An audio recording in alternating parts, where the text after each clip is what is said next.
धन्यवाद प्रभु यीशु मसीह, धन्यवाद हमारे सामर्थी परमेश्वर प्रभु यीशु मसीह। आपका धन्यवाद करते हैं प्रभु यीशु मसीह, आपके अनुग्रह के लिए, आपकी दया के लिए, आपके फेवर के लिए जो हमारे ऊपर है खुदावन।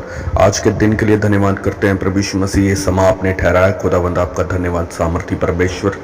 धन्यवाद खुदावंद, खुदा आपके नाम से पिता की तारीफ हो खुदावंद, और आपको प्रसन्नता मिले प्रभु यीशु मसीह। हे खुदावंद प्रभु यीशु मसीह, हम सब आपके पाक पवित्र प्रेम के साथ सब जन एक रहें, सब भाई बहन एक रहें। सुप्रिय भाई बहनों, सबको जय मसीह की। आज का हमारा उद्देश्य प्रार्थना का है, शैतानी बंधनों को कैसे तोड़ें। मेरे प्रिय भाई बहनों, कई लोग मेहनत करने के बाद भी आशीषित और चंगे नहीं हो पाते हैं, क्योंकि शैतान ने उनकी आशीषें रोक रखी होती हैं और परमेश्वर उनको समझाने की कोशिश करता है कि तुम्हें उस शैतान के खिलाफ लड़ने की ज़रूरत है, क्योंकि शैतान उनको वहीं पहुंचाने की कोशिश में लगा होता है जहां से वे निकले थे। परमेश्वर कहता है कि मैं तुम्हें वहां तक लेकर जाऊंगा जिस काम के लिए मैंने तुम्हें बुलाया है, और शैतान यह नहीं चाहता है।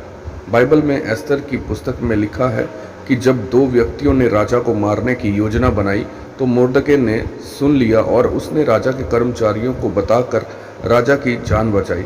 लेकिन राजा को उस बात का कुछ पता नहीं चला और मुर्दके को कोई इनाम नहीं मिला। तब शैतान मुर्दके को बोलता होगा कि धर्मी होने के बाद और यहोवा को मानने के बाद भी तू चपड़ासी का चपड़ासी ही है। पर जब एस्तर ने उपवास रखे और आत्मा में उस शैतान के बंधनों को तोड़ा तो लिखा है कि राजा को उस रात नींद नहीं आई। जब राजा ने इतिहास की पुस्तक पढ़ी तो उसमें लिखा था कि मुर्दके ने एक बार राजा की जान बचाई थी। तब राजा ने मुर्दके की पदवी को ऊंचा किया और हामान, जो मुर्दके को मारना चाहता था, उसको उसी खंबे पर लटकाया जो उसने मुर्दके के लिए बनाया था। शैतानी बंधन कब टूटे? जब एस्तर ने उपवास रखे और प्रार्थना की। तब परमेश्वर की आत्मा ने काम करना शुरू किया और मुर्दके की महिमा मुर्दके को मिली। आपकी गरीबी, बीमारी और असफलता आपके सामने नाचती है और आप कुछ नहीं कर पाते। आपका पति शराब पीकर आपके सामने आता है और आप कुछ नहीं कर पाते, और यह दुष्ट आत्मा के बंधन उस दिन टूटते हैं जिस दिन आप उसे उपवास, प्रार्थना और परमेश्वर के वचनों के द्वारा घुटनों पर आकर तोड़ने का फैसला करते हैं।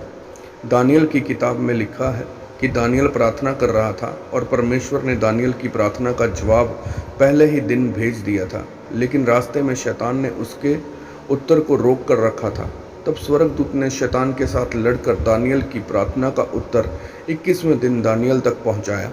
जिस प्रार्थना का उत्तर परमेश्वर ने पहले ही दिन भेज दिया था, उस प्रार्थना को दानियल तक पहुंचने में 21 दिन लग गए, क्योंकि शैतान ने उसे रोक कर रखा था और शैतान नहीं चाहता था कि दानियल तक परमेश्वर की आशीष और प्रार्थना का जवाब पहुंचे।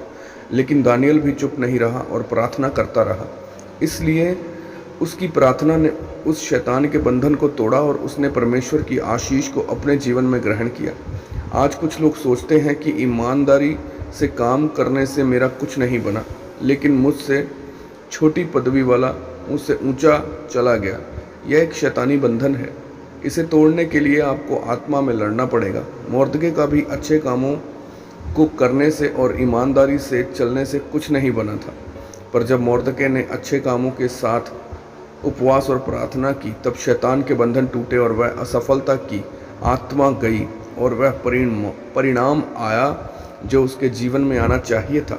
मेरे प्रियो, अच्छे काम करने वाला नहीं जीतता, बल्कि जो अच्छे काम करने के साथ साथ उपवास, प्रार्थना और परमेश्वर के वचनों के द्वारा शैतानी बंधनों से लड़कर उन्हें तोड़ता है, वही जीतता है। इसलिए मेरे प्रियो, शैतान की ताकतों के साथ लड़ें और जीतकर परमेश्वर की आशीषों को अपने जीवन में ग्रहण करें। आमीन। आइए हम सब प्रार्थना करते हैं। सर्वशक्तिमान परमेश्वर, इस वचन के लिए मैं आपका धन्यवाद करता हूँ। परमेश्वर, मैं अंगीकार करता हूँ कि मैं आज से उपवास, प्रार्थना और आपके वचनों के द्वारा शैतान से लड़कर उसके बंधनों को तोड़ूंगा और आपकी आशीषों को अपने जीवन में ग्रहण करूंगा। प्रभु यीशु मसीह के नाम में आमीन, आमीन। Hallelujah, hallelujah, hallelujah.